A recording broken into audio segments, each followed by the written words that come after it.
suis Damian Williams, le procureur américain du district sud de New York. Aujourd'hui, j'annonce le déblocage d'un acte d'accusation à 3 chefs accusant Sean Combs de complot de rasquette, de trafic sexuel, de transport interétatique pour prostitution. Salutations les amis, j'espère que vous allez tous bien. Ce soir, nous allons nous retrouver pour une nouvelle vidéo au cours de laquelle nous allons parler de l'actualité qui défraie la chronique dans le monde du show business. Il s'agit de l'affaire P. Diddy depuis les révélations de Cassie Ventura et de Rodney Jones. Et c'est tout de suite.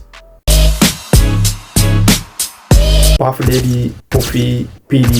Diddy est né Sean Combs le 4 novembre 1969 dans l'état de New York. Ses deux parents, Melvin Combs et Janice, seraient originaires d'Haïti. En tant qu'immigré, il vient s'installer à New York dans les années 60. Aujourd'hui, P. Diddy est inculpé pour trafic sexuel, travail forcé, kidnapping, obstruction à la justice. En plus, il est visé par plus de 9 plaintes depuis son arrestation le 16 septembre 2024. Acte d'accusation pour exécuter cette conduite, Sean Combs a dirigé et participé à un complot de rasquette qui utilisait l'empire commercial qu'il contrôlait pour mener des activités criminelles, notamment la traite sexuelle, le travail forcé, l'enlèvement, l'incendie criminel, la corruption et l'obstruction à la justice. Permettez-moi de dire un peu plus sur les accusations. L'accusation indique que des femmes ont été maltraitées et exploitées pendant des années et de diverses manières. Alors je précise que l'objectif de cette vidéo, ce n'est pas d'éplucher toutes ces plaintes-là dans leur intégralité et en détail, mais de comprendre le pourquoi en est-on arrivé là sur un traitement de fond. P. Diddy, d'abord, c'est quelqu'un qui a marqué toute une génération. Depuis les années 93 jusqu'au début des années 2000. Et bien après, il a toujours été l'inspiration de beaucoup de jeunes qui ont fini même par se lancer dans la musique. Parce que P. Diddy, c'était ça. C'était ça. C'était ça. Alors tout va basculer à partir de novembre 2023 quand Cassie, l'une de ses ex-compagnes, porte plainte. Alors Cassie porte plainte, l'accusant d'avoir été l'auteur de plusieurs violences physiques, sexuelles, séquestration depuis plusieurs années. C'est d'ailleurs lui qui l'a fait connaître au grand public. Depuis la sortie de cette chanson dont tout le monde s'en souvient. Alors la vidéo qui a fait exploser tout, c'est celle qui a été diffusée par CNN montrant P. Diddy en train de violenter Cassie dans les couloirs d'un hôtel qui a fait le tour du monde. Une vidéo qui a fait couler beaucoup d'encre et qui a poussé certaines victimes à avoir le courage de s'affirmer, à avoir le courage de monter au créneau pour dénoncer les mêmes violences qu'elles auraient subies et qu'elles avaient peur de dénoncer il y avait plusieurs années de cela. Cassie l'accuse de l'avoir forcé à coucher avec elle et l'avoir obligé à participer dans des soirées de sexe en groupe avec des hommes et des femmes professionnels du sexe, plus d'autres artistes et musiciens de renommée internationale dans des soirées qu'ils appellent Freaky Off. Alors pour alléger la situation, P. Diddy et son avocat, son entourage, son équipe en quelque sorte, proposent à Cassie de s'arranger financièrement pour essayer de d'étouffer l'affaire pour ne pas que ça participe à sa chute.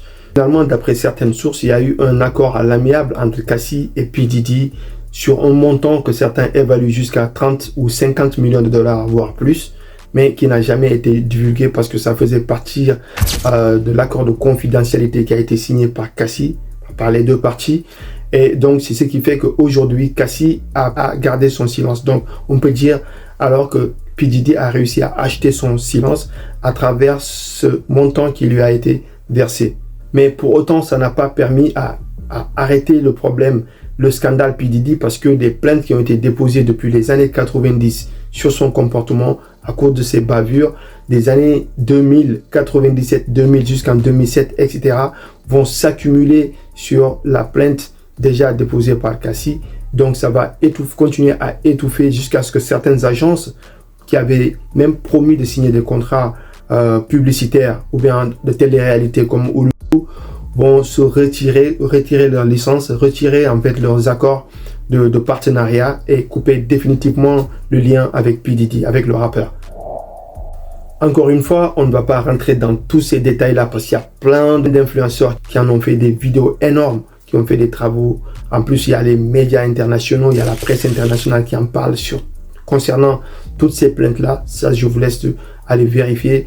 Mais ce qui est important, c'est de se poser la question de savoir est-ce que nous n'assistons pas à la chute de l'industrie musicale dans le domaine du hip-hop? Est-ce que ce n'est pas le déclin du hip-hop qui est en train de se révéler à la face du monde? Est-ce que ce n'est pas la fin de l'industrie musicale? Est-ce que ce n'est pas la fin du hip-hop? Quand on voit beaucoup de stars tomber, on voit P. Diddy qui tombe, on voit R. Kelly qui est tombé déjà, qui est aujourd'hui en train de croupir derrière les barreaux. On a vu il n'y a pas si longtemps, pas très longtemps, les inculpations qui tournaient autour de Michael Jackson et beaucoup de stars de la musique qui ont fini par être humiliés, par être emprisonnés. Quelle est la vraie question qu'on se pose aujourd'hui? Car c'est quand même curieux de voir la chute, l'écroulement, l'effondrement de Bad Boy Records. C'est le grand label que tout le monde connaît, l'un des plus grands labels de ce monde. On se demande qu'est-ce qui ne va pas, on se demande qu'est-ce qui se passe, qu'est-ce qui arrive au monde du divertissement, au monde du hip-hop entertainment, qu'est-ce qui se passe? Quelle est la nature de tous ces problèmes qui tournent autour du show business? Est-ce que ça va s'arrêter? Est-ce que ça va continuer? Est-ce qu'il y aura d'autres personnes qui vont tomber? La question mérite d'être posée. P. Diddy, dont le père a été assassiné, élevé tout seul donc par une mère pauvre qui a vécu dans des situations très difficiles, dans des situations de précarité, qui est sorti du ghetto, qui a bâti un empire, qui s'est élevé au rang des hommes les plus puissants de ce monde. Ce n'est pas n'importe qui. On voit cet homme-là aujourd'hui en train de se faire traîner dans la boue. C'est quand même très triste parce que quand on se rend compte qu'il a été l'inspiration, la source d'inspiration de beaucoup de jeunes, qu'il a entraîné dans ce mouvement, qui a inspiré beaucoup à se lancer dans la musique et de réussir. Surtout son ascension fulgurante. Surtout la façon dont il s'est bâti cet empire-là. C'est ça qui fait qu'aujourd'hui, son cas ne passe pas inaperçu. On se disait quelqu'un qui sort de la pauvreté, qui part de rien, qui devient milliardaire en dollars. Pour quelqu'un qui est conscient, c'est de profiter de la vie, quoi. Mais pas de finir derrière les barreaux. On se rappelle d'ailleurs, il y a tout juste 2 ans, il a été honoré au BET Awards. Il y a tout juste 1 an encore, en septembre 2023, le 15 à peu près si je ne me trompe pas, il a reçu la clé de la ville de New York, du maire de New York lui-même, Eric Adams, qui lui a confié les clés de la ville. C'est pour vous dire à quel point il était respecté. Mais finalement, cette clé va lui être retirée en juin 2024 depuis la sortie de la vidéo sur l'affaire Cassie. Il a aussi son étoile gravée sur le célèbre trottoir du Walk of Fame à Hollywood, là où toutes les célébrités, en l'occurrence américaines, ont leur nom gravé pour l'histoire, pour la postérité. C'est pour vous dire à quel point ce monsieur était devenu une icône mondiale, respecté de tout le monde. Mais tout s'est accéléré lorsque son producteur Rodney Jones, connu sous le nom de Lil Rod, porte plainte pour agression et harcèlement sexuel, le poussant à coucher avec d'autres hommes, chose que son avocat nie catégoriquement. Le 25 mars 2024, les agents fédéraux de la ville de New York perquisitionnent ses résidences à New York, à Los Angeles et Miami suite aux accusations sur le trafic sexuel. P. Diddy étant un vrai bad boy, un vrai bad boy comme on dit, a toujours réussi à se faufiler entre les mailles des filets. Pourquoi? Il y a eu beaucoup de plaintes qui ont été déposées contre lui depuis les années 90, comme je vous ai déjà dit au début de cette vidéo. Mais on se demandait pourquoi ça n'aboutissait jamais, pourquoi il n'a jamais été inculpé, pourquoi il n'a jamais été arrêté. La raison est simple. Il était de mèche avec beaucoup de policiers pourris, ou de beaucoup de policiers et d'enquêteurs, même du FBI, qui étaient impliqués dans ces affaires. C'est la raison pour laquelle donc ça n'aboutissait jamais. Mais depuis l'affaire Cassie, comme la vidéo a fait le tour du monde, tout le monde en parle. Cette fois-ci, c'est la Homeland Security qui s'en est chargée. La Homeland Security, c'est la plus grande structure, la plus haute de toutes les structures d'investigation américaines qui s'en est chargée. C'est une branche du FBI. C'est cette structure-là qui a pris en main le dossier pour mener à bien ces enquêtes. Voilà pourquoi aujourd'hui, on tombe sur que des révélations, des révélations, des révélations. Et c'est loin de finir. Après que cette structure mène à des opérations discrètes et des opérations d'envergure, ce qu'elle découvre laisse le monde entier stupéfait. Des murs truffés de caméras et de micros plaqués pour filmer discrètement les soirées qu'il organisait, des lubrifiants et plus de 10 000 bouteilles d'huile pour bébé, ce qu'ils appellent les baby oil, des clés USB, des disques durs, des godemichés, etc., etc. Tout ça, ça a été révélé par le FBI. Bon, je sais que vous me direz que c'est consentant, c'est entre adultes, ça n'a rien à voir parce que c'était consentant. Sauf que ce n'était pas le cas. La plupart de même les travailleurs qui étaient dans ce qu'ils appellent les freaky party, en fait, ces fêtes, orgies et tout ça, la plupart ne savaient même pas qu'elles devraient être droguées. Donc, beaucoup de participants étaient drogués, filmés à leur insu. On leur donnait plein de trucs pour pouvoir les endormir et d'abuser d'elles en tant que victimes. Et ils gardaient donc ces vidéos, gardaient ces enregistrements-là pour en faire des chantages.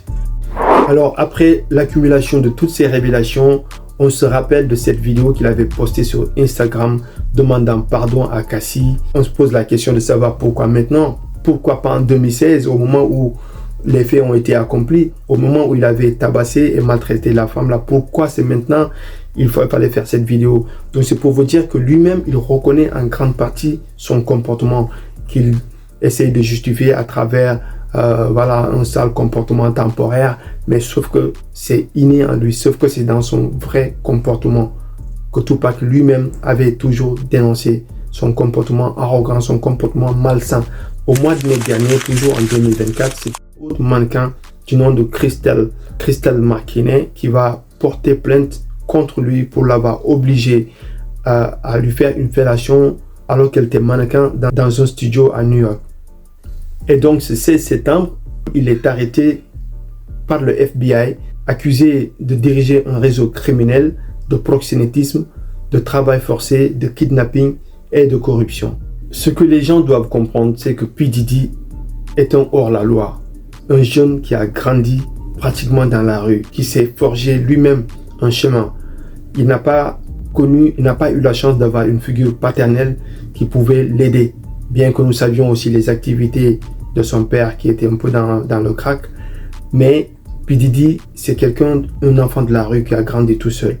Il est devenu par la suite un chef de gang, un homme méchant, un homme égoïste qui ne pense qu'à son bien-être. Même Tupac parlait de lui. C'était quelqu'un qui était violent. C'est quelqu'un qui refuse, en fait. C'est quelqu'un qui ne supporte pas qu'on lui refuse ce qu'il veut. S'il veut quelque chose, il va le chercher, de gré ou de force. C'est sa nature.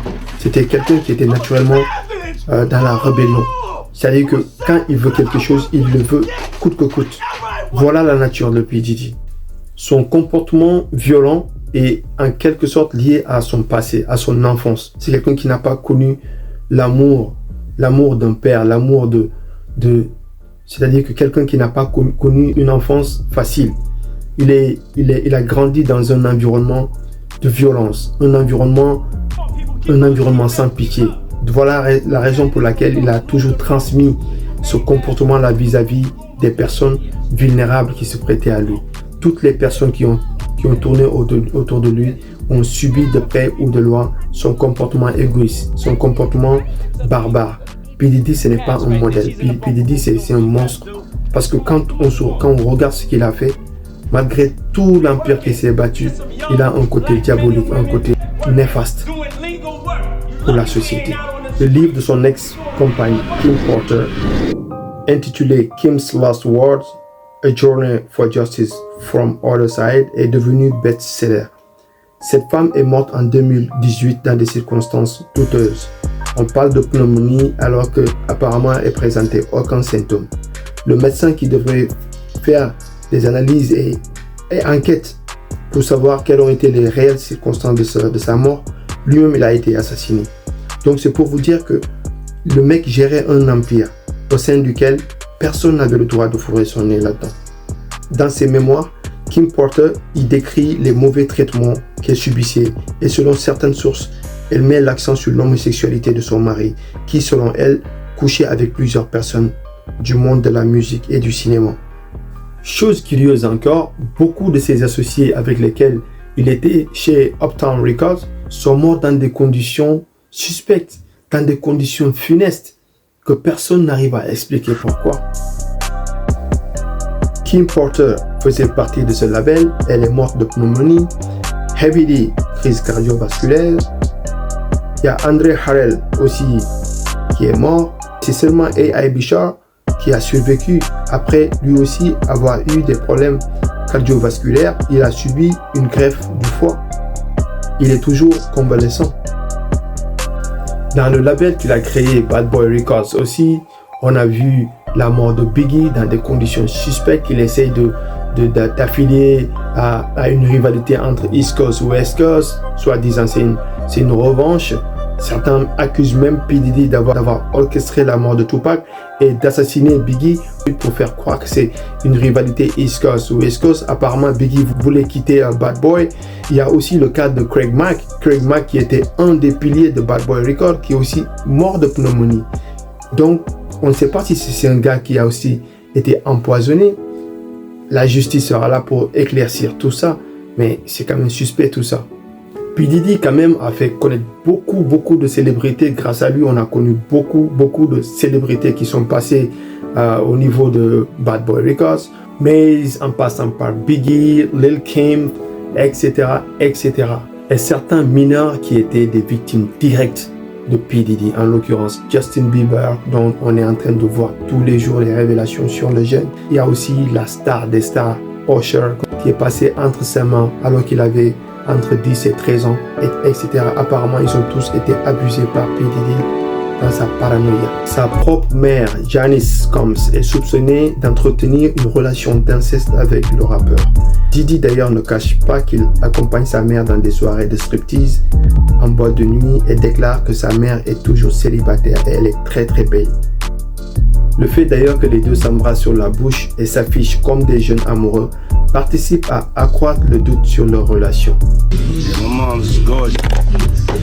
Let me introduce you to my mom, called Mom Dukes. Hi. She's getting a drip with me. She's hydrated. What's up, Mom? Everything's good, baby. I'm here with you. Yeah. I love you. Love you too. Mom single? Yeah, for real. Mom Duke know how to have a good time. She ain't sitting in the house playing. They outside moving and shaking, baby. She come with me to the strip club. I don't care. Real. It's my dog, you know, I want to live life. We out here moving and grooving. So my mom told me, she just said, keep moving, baby. That's right. Keep moving. Don't stop. She could touch the floor with her palms, you know. Flat. Oh! Take pew, pew, pew. En gros, l'histoire de P. Diddy nous enseigne que le pouvoir, l'argent ne font pas tout. On peut être riche, puissant, fort, avoir tout ce qu'on veut et se réveiller un bon matin et tomber comme si de rien n'était, comme un malpropre. Voilà l'enseignement qu'on peut tirer dans cette histoire de P. Diddy. Ça veut dire que seul le pouvoir de Dieu est éternel. Le pouvoir de l'homme ne se limite qu'à une période donnée. Quand on regarde l'affaire de R. Kelly, on se rend compte au même titre que l'affaire de P. Diddy que la vie c'est une saloperie. La vie ne sert à rien. On peut devenir qui l'on veut. Si on ne fait pas attention, on va mal finir sa vie. Moi, personnellement, j'ai toujours soutenu R. Kelly lorsque ces affaires ont commencé à éclater, lorsqu'ils ont commencé à salir son nom partout à travers les médias. Beaucoup d'Américains, beaucoup des gens de la communauté afro, que ce soit de l'Afrique, l'Amérique ou dans les Caraïbes, ont pensé qu'il y avait un complot contre la communauté noire, contre la bourgeoisie noire, contre des hommes noirs puissants, qu'il y a une organisation supranationale qui ne voudrait pas voir les Noirs s'élever. Mais depuis que j'ai regardé le documentaire sur Netflix, sur ce que R. Kelly a fait sur des femmes innocentes, des femmes noires comme lui, je me suis rendu compte que là, là on ne peut pas supporter de telles atrocités. C'est là que je me suis rendu compte qu'on ne peut plus supporter R. Kelly. Et c'est ce qui est en train de se jouer avec le cas P. Diddy.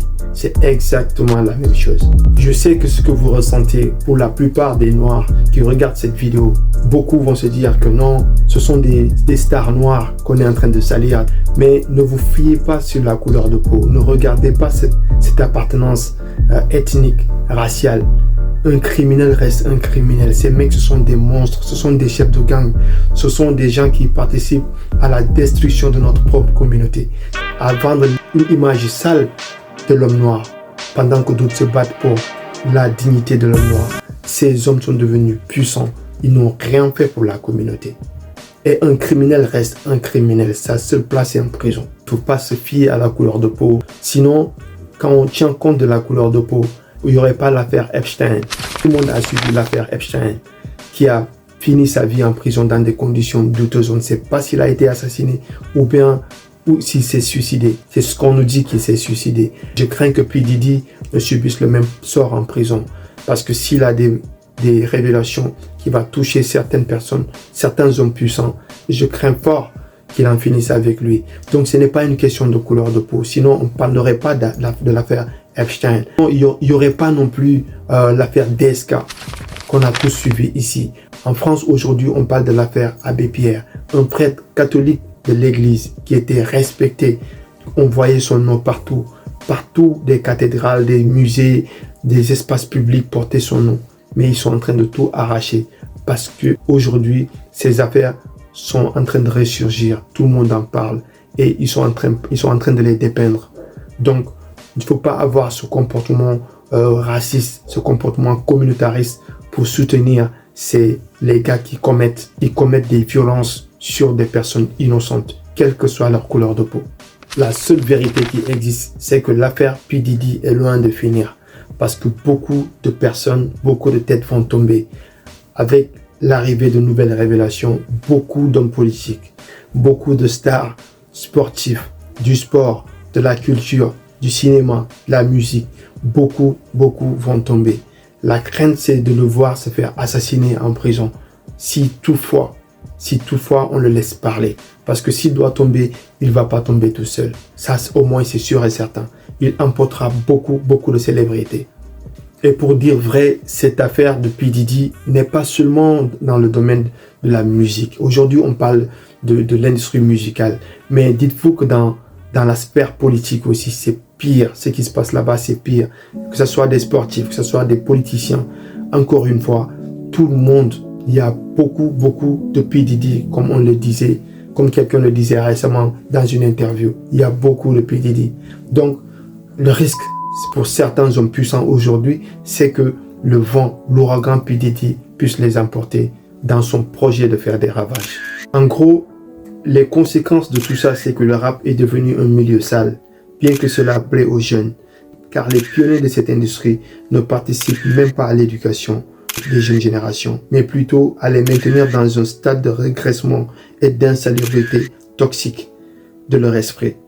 Les gens du rap les plus populaires ne diffusent que des idées stéréotypes liées à l'argent, le sexe, la drogue et le crime. La totale, des viols, des prostituées, des mineurs, des drogues, des armes à feu, du trafic sexuel, du chantage. Tout Hollywood savait depuis plus de 30 ans déjà. Et l'image même de la femme qu'on devrait élever et protéger est réduite à la plus faible expression. Qualifiées de biatch, elles sont parfois à moitié dévêtues, agenouillées, en participant dans des clips de rap que des hommes leur obligent à faire pendant que eux sont intégralement habillés et correctement parfois d'ailleurs. Aucun projet d'aide, en plus aucun projet d'aide dans les suburbs qu'ils appellent les banlieues. Aucun projet d'aide. L'argent qu'ils ramassent dans le hip-hop, ils n'investissent jamais pour la communauté. Une communauté la plus souffrante, qui vit dans l'extrême précarité dans les rues de New York et ailleurs, et même à travers le monde, c'est les mêmes reflets. Pendant qu'ils brassent et jettent des millions de dollars, des billets par milliers et milliers dans des magasins de luxe, en s'offrant des voitures les plus chères au monde, les palaces les plus somptueuses au monde. Tout ça pour le match vu, tout ça pour l'esprit du bling bling. Ils utilisent leur propre communauté pour se faire de l'argent et participer indirectement à leur autodestruction. Un seul rappeur m'avait un peu interpellé et que j'écoute toujours et que j'aime beaucoup, malgré son côté OG gangster, original gangster. C'était Tupac. Tupac, il faisait des textes de ouf. Il parlait, il était gangster. Il avait un côté de délinquant, mais il avait un esprit positif quelque part. Parce qu'il faisait souvent des remontrances par rapport au gaspillage, par rapport au manque d'équité. Parce qu'il pensait à la communauté noire. Il pensait à la communauté noire. It's too much money here. I mean, nobody should be hitting lotto for 36 million and we got people starving in the streets. That is not idealistic, that's just real. That is just stupid. There's no way Michael Jackson should have, or whoever Jackson, should have $1 million, $1 billion, and then there's people starving. There's no way. There's no way that these people should own planes and their people don't have houses, apartments, shacks, drawers, pants. I know you're rich. I know you got $1 million, but can you just keep it to one house? You only need one house. And if you only got 2 kids, can you just keep it to 2 rooms? I mean, why have 52 rooms and you know there's somebody with no room? It just don't make sense to me. Nous sommes toujours dans l'attente. Nous laissons la justice faire son travail pour le cas P. Diddy. Le temps que les enquêtes, d'autres informations apparaissent aux yeux du public. Parce que nous connaissons la justice américaine, nous connaissons le travail de la justice américaine. Ils ne badinent pas avec cela. Merci d'avoir regardé cette vidéo et à très bientôt, la communauté.